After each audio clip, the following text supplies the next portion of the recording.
नमस्कार, संस्कृति पीसीएस के इस यूट्यूब चैनल में आप सभी का स्वागत है। मेरा नाम है प्राची मिश्रा। चलिए बात कर लेते हैं आज के प्रमुख मुद्दों पर जिन पर हम चर्चा करने वाले हैं। सबसे पहला बिंदु है भारत का पहला राष्ट्रीय डॉल्फिन अनुसंधान केंद्र। तो ये कहां पर ओपन हो रहा है, इससे क्या महत्वपूर्ण चीजें शामिल है, इन पर चर्चा करेंगे। दूसरा है नरसारपुर क्रोएशिया लेस शिल्प को जीआई टैग दिया गया, इसके बारे में चर्चा करेंगे और जानेंगे जीआई टैग क्या होता है।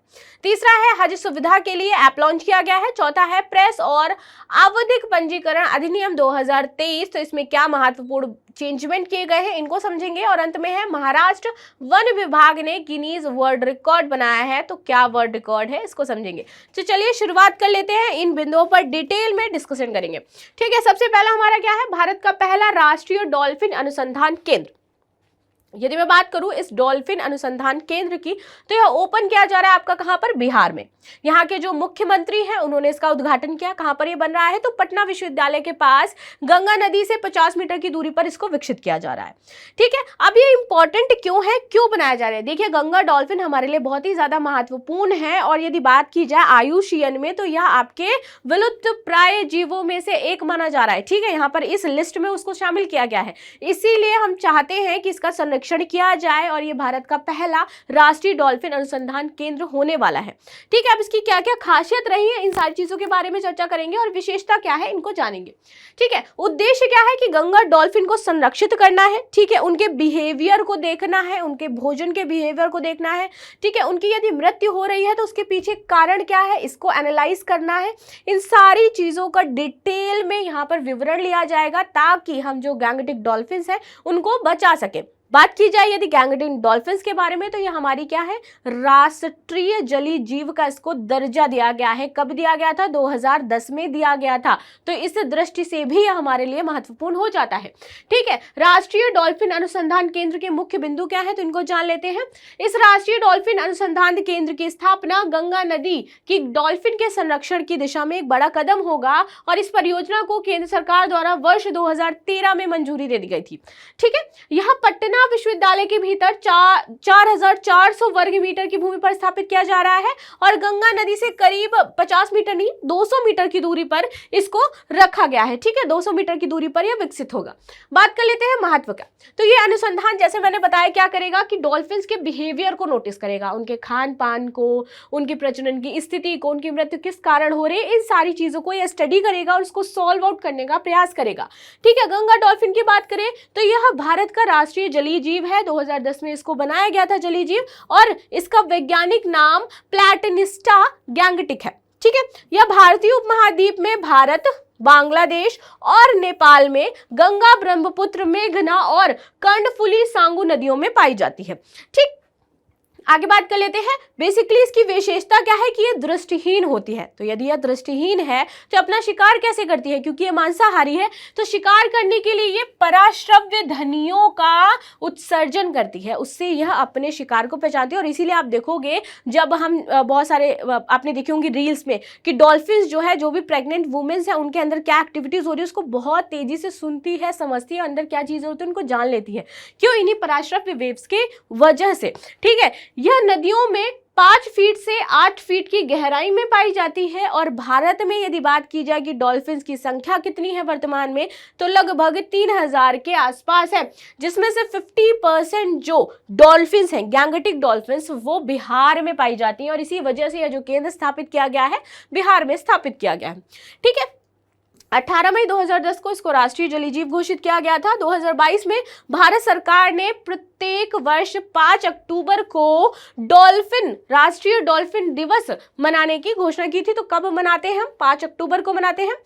उत्तर प्रदेश में गैंगटिक डॉल्फिन्स के लिए बहुत सारी योजनाएं चल रही हैं और इसी में से एक है मेरठ में पहला डॉल्फिन ब्रीडिंग सेंटर बनाया गया है। ठीक है, तो इसको भी याद रखिएगा कि डॉल्फिन से रिलेटेड पहला ब्रीडिंग सेंटर कहां पर है, तो मेरठ में है। जैसे मैंने बताया कि विलुप्त प्राय इंडेंजर्ड स्पीसीज में ये आयुषीयन में शामिल है और भारतीय वन्यजीव संरक्षण अधिनियम 1972 के ये अनुसूची 1 में आती है। ठीक है, प्रोजेक्ट डॉल्फिन की यदि बात की जाए तो 2019 में भारत सरकार द्वारा शुरू किया गया था और इस प्रोजेक्ट का उद्देश्य था कि देश की नदियों और महासागरों में डॉल्फिन का संरक्षण करना और उनको सुरक्षित करना है।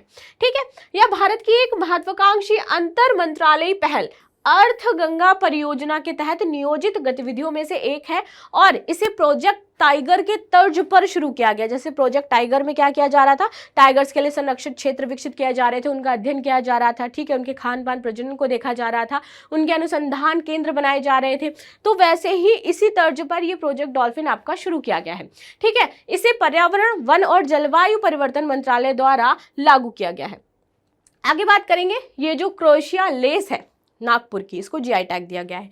जीआई टैग के फायदे क्या हैं और क्यों दिया गया है, चलिए ये भी जान लेते हैं। तो आंध्र प्रदेश के नरसारपुर क्रोएशिया लेस शिल्प को भौगोलिक संकेतक मिला। अब भौगोलिक संकेतक से फायदा क्या होता है कि यह अभी कहाँ विकसित किया जा रहा है, नरसारपुर में विकसित किया जा रहा है आंध्र प्रदेश में। लेकिन जैसे ही अब इसको भौगोलिक संकेतक मिल गया तो एक ऑथेंटिकेशन मिल गया है इसे। अब क्या होगा, इसका उच्च लेवल पर इसका उत्पादन किया जाएगा और जब ज्यादा उत्पादन होगा, इसकी मार्केटिंग की जाएगी, इसकी पैकेजिंग की जाएगी, तो ऑफ कोर्स ये आंध्र प्रदेश से निकल करके अड़ोसी पड़ोसी राज्यों में भी बहुत ही ज्यादा प्रचलित होगा। और जब इसका उत्पादन बढ़ेगा तो वहां पे जो लोग हैं, जो बेरोजगार हैं, उनके रोजगार को अवसर मिलेंगे, ठीक है। तो इससे यह फायदा हो जाएगा, उत्पादों की रक्षा होगी और उन्हें बढ़ावा मिलेगा और उनकी प्रामाणिकता सुनिश्चित करना और बाजार में दुरुपयोग को रोकना, ये इसका उद्देश्य होता है, ठीक है। आगे बात कर लेते हैं नरसारपुर क्रोएशिया लेस के बारे में। तो यह एक पारंपरिक कला का रूप है और शिल्प उद्योग की शुरुआत वर्ष 1844 में हुई थी। यहाँ आंध्र प्रदेश के गोदावरी क्षेत्र में जो है बेसिकली उत्पादित किया जाता है। जीआई टैग मिलने के पश्चात इस उत्पादन को घरेलू और अंतर्राष्ट्रीय स्तर, इसके बाद बाजार को पुनर्जीवित करने में इससे सहायता मिलेगी, ठीक है। बात कर लेते हैं हम किसकी, भौगोलिक संकेतक की। कौन देता है, तो भारत में भौगोलिक संकेतक पंजीकरण और संरक्षण अधिनियम 1999 के अनुसार दिया जाता है। और ये बेसिकली एक लेबल या टैग होता है, जैसे आपके कपड़ों पे लेबल लगा होता है ना, जब आप नए खरीद करके लाते हो, और सिल्वर कलर का आप देखो बहुत से जगह पर दिया रहता है वो टैग, तो वैसे ही यह होता है, ठीक है। इस टैग को उद्योग संवर्धन और आंतरिक व्यापार विभाग, वाणिज्यिक और उद्योग मंत्रालय के तहत भौगोलिक संकेत रजिस्ट्री द्वारा जारी किया जाता है, ठीक है। यह टैग कृषि को दिया जा सकता है, प्राकृतिक जो संसाधन है उनको दिया जा सकता है, विनिर्मित उत्पाद जो है हस्तशिल्प हो गया, औद्योगिक हो गया, ठीक है, इन सभी को प्रदान किया जाता है जो किसी विशिष्ट क्षेत्र का प्रतिनिधित्व कर रहे हैं या फिर जिसे किसी निश्चित क्षेत्र में ही उगाया या निर्मित किया जाता है, ठीक है। तो यहाँ पर इसको क्या किया जाता है, उसके उत्पादन को बढ़ावा मिलता है और साथ ही साथ रोजगार के अवसर भी इससे बिल्ड होते हैं। अब बात कर लेते हैं भौगोलिक संकेतक में एक इंपॉर्टेंट चीज की कि भारत में ऐसा कौन सा उत्पाद है पहला जिसको भौगोलिक संकेतक दिया गया था, दैट इज दार्जिलिंग टी को दिया गया था। हाँ, एक इंपॉर्टेंट चीज, क्या किसी उत्पाद को यदि भौगोलिक संकेतक मिल गया है तो वो लाइफ टाइम के लिए रहता है, तो नहीं, लाइफ टाइम के लिए नहीं रहता है। 10 साल के लिए दिया जाता है किसी भी उत्पाद को भौगोलिक संकेतक। 10 साल के बाद आपको इसका लाइसेंस रिन्यू कराना पड़ता है। इसका जो हेडक्वार्टर है वो कहाँ पर है, चेन्नई में है, तो चेन्नई में आप वापस से एप्लीकेशन डाल सकते हैं। चलिए बात कर लेते हैं हम हज सुविधा के लिए जो ऐप लॉन्च किया गया इसके बारे में। तो हाल ही में स्मृति ईरानी जी द्वारा ये जो ऐप है वो लॉन्च किया गया है सुचारू रूप से चलाने के लिए 3 मार्च 2024 को, ठीक है। इस ऐप में BISNGA द्वारा विकसित किया गया है, ठीक है, BISAG.N द्वारा इसको विकसित किया गया है। स्मृति ईरानी ने इस मौके पर हज गाइड जो गाइडलाइंस है 2024 इनकी पुस्तिका भी जारी की, जो तीर्थयात्रियों को बताएंगे कि किस प्रकार से आपको कहाँ पंजीकरण कराना है, कैसे प्रोसेस करना है, ये सारी चीज में शामिल है। यह वार्षिक तीर्थ यात्रा पर जाने वाले लोगों को जरूरी जानकारी प्रदान करेगा, प्रशिक्षण मॉड्यूल देगा और महत्वपूर्ण सुविधाओं से और फ्लाइट के बारे में जानकारी प्रदान करेगा, ठीक है। इसमें training module, flight details, emergency helpline desk व हेल्थ सर्विसेज ऐड की गई हैं।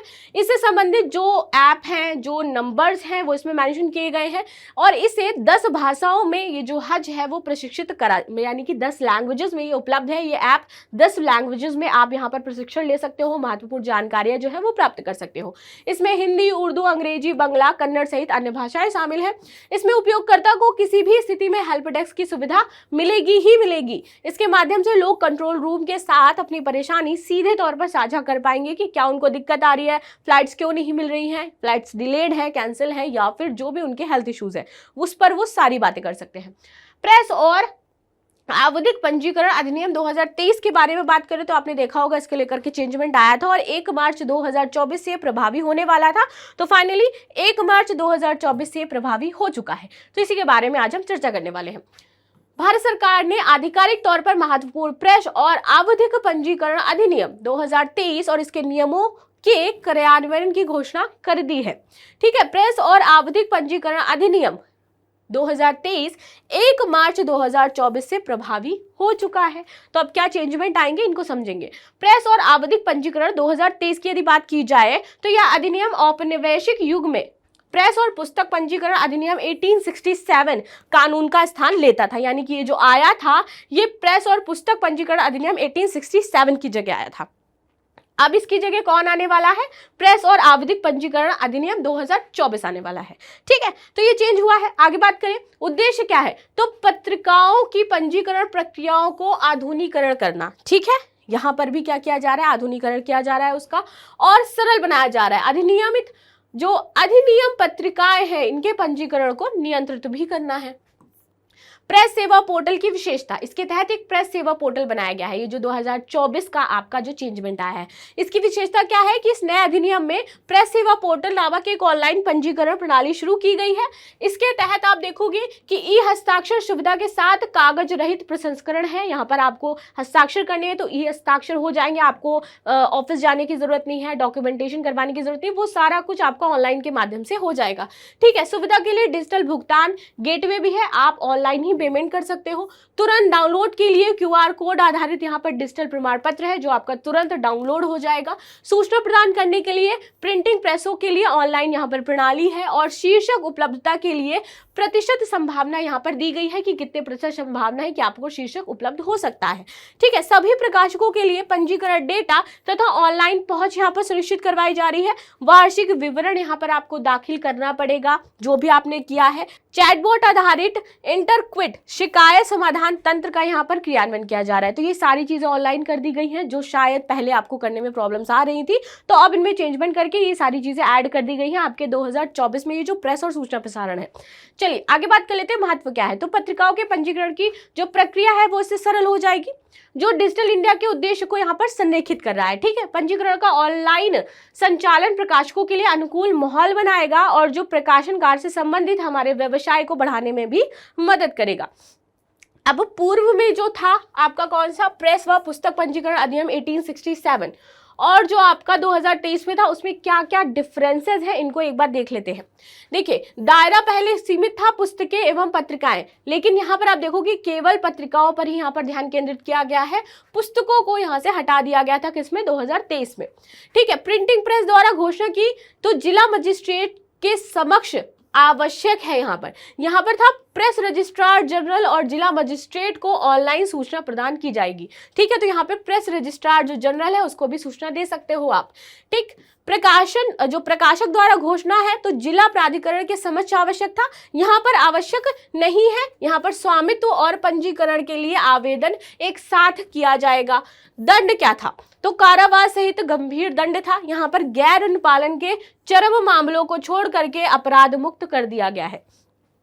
पंजीकरण रद्द करना हो तो केवल जिला मजिस्ट्रेट द्वारा होता था, लेकिन अब क्योंकि यहाँ पर अधिकार प्रेस रजिस्ट्रार जनरल के पास है, तो ये भी कर सकता है निलंबित व रद्द, इसके पास अब यह शक्ति है। ठीक है, तो ये सारी चीजें थी जिनको चेंज कर दिया गया था, और वापस से 2024 में चेंज करके क्या पॉइंट ऐड किए वो मैंने पीछे आपको बता दिया कि सारी चीजें ऑनलाइन कर दी गई हैं। ठीक है, चलिए आगे आ जाते हैं। महाराष्ट्र वन विभाग का गिनीज वर्ल्ड रिकॉर्ड क्या रहा है, इसको बात करेंगे। महाराष्ट्र वन विभाग ने 65,724 पौधों के साथ भारत माता लिख करके गिनीज वर्ल्ड रिकॉर्ड बनाया है। ठीक है, इस रिकॉर्ड को बनाने में 26 विभिन्न प्रजातियों के पौधों का इस्तेमाल किया गया, और यह उपलब्धि महाराष्ट्र के चंद्रपुर में ताडोबा महोत्सव 2024 के दौरान हासिल की गई है। ठीक है, चलिए आगे देख लेते हैं ताडोबा महोत्सव होता क्या है। तो महाराष्ट्र में यह महोत्सव 1 से 3 मार्च 2024 तक मनाया गया। ठीक है, इस महोत्सव का उद्देश्य वन्यजीव संरक्षण, पर्यटन और महाराष्ट्र की विरासत के संरक्षण को बढ़ावा देना था। लास्ट में बात करेंगे क्वेश्चन की। क्वेश्चन क्या है? तो हाल ही में भारत के पहले राष्ट्रीय डॉल्फिन अनुसंधान केंद्र का उद्घाटन कहां पर किया गया है? उत्तर प्रदेश, मेघालय, बिहार या फिर असम? तो कमेंट बॉक्स में मुझे आंसर अवश्य दीजिएगा। मिलते हैं नेक्स्ट क्लास में, तब तक के लिए धन्यवाद। और जो लोग कमेंट बॉक्स में आंसर देते हैं मैं उनका रिप्लाई अवश्य करती हूँ। आपका बाय हार्ट वहां पर दिखता होगा कि हार्ट बना हुआ है। ठीक है, तो आप सभी ज्यादा से ज्यादा क्वेश्चंस का आंसर दीजिए, मैं उन्हें पढ़ती भी हूँ एंड देखती भी हूँ। मिलते हैं नेक्स्ट क्लास में, तब तक के लिए धन्यवाद। लाइक शेयर सब्सक्राइब करना बिल्कुल भी ना भूलें।